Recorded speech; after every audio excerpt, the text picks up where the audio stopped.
Hi all.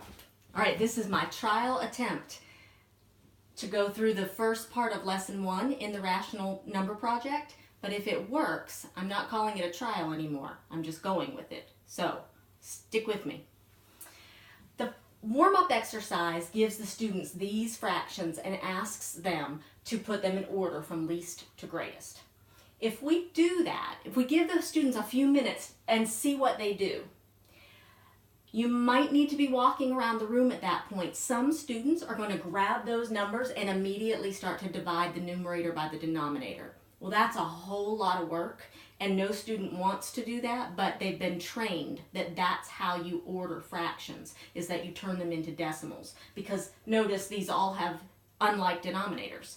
However, if we can reprogram the students' minds and ask them to think about what do you know about each one of these fractions. Some students are going to instinctively go for this 1/10 and know that that is the smallest fraction up there. As soon as they do that, they need to move it out to the side and get rid of it. They're done with that one.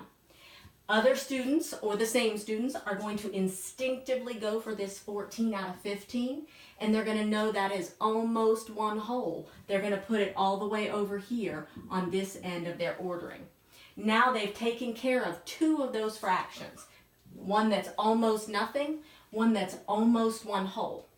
Now, students have 3 left to deal with. So they have to think about, okay, how do I look at these numbers?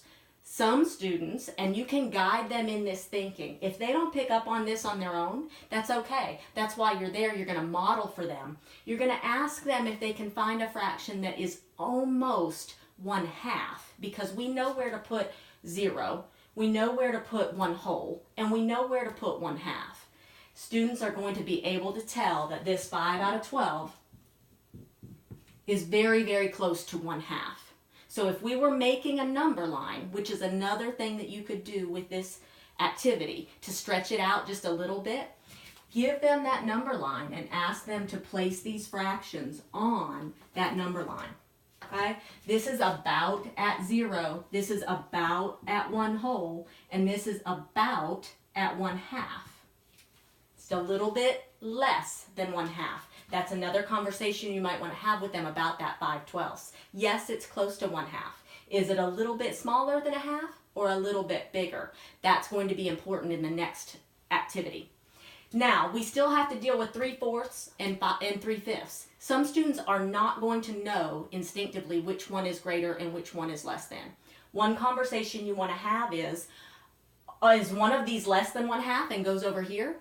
And one goes over here, because some students are going to think that the way we have this set up, there's a hole left right here for a number to go, and there's another hole over here. They're going to want to try to put one here and one here. However, both of these fractions are greater than 1/2. So once you tell students that, if they need to be told, then we can go to, okay, well, now what do we know about 3/4? Well, most students know that 3/4 is the same thing as 0.75. Students may not know what 3/5 is. They may not know that. And so we'll have to walk them through that. But if they know that 3/4 goes closer to the 1, not the 0, then they can go ahead and put their 3/4 in. Now we have to think about 3/5. As a last resort, this might be the only fraction that you have students actually take and divide 3 divided by 5 to find out what that number actually is. This is not necessarily a benchmark fraction that students should have committed to memory. There's no reason for them to think that they should know what decimal that is without dividing it out. So if we divide this out, we get 0.6. We don't need to go any further with it. We know that 0.6 is less than 0.7, so we know now how to order the last of our fractions.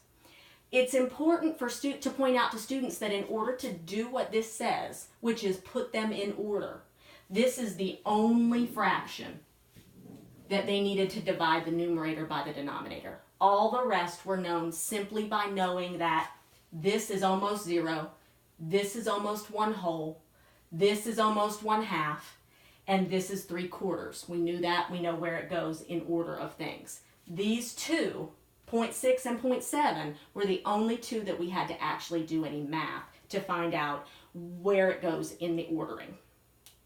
that could be your lesson warm-up.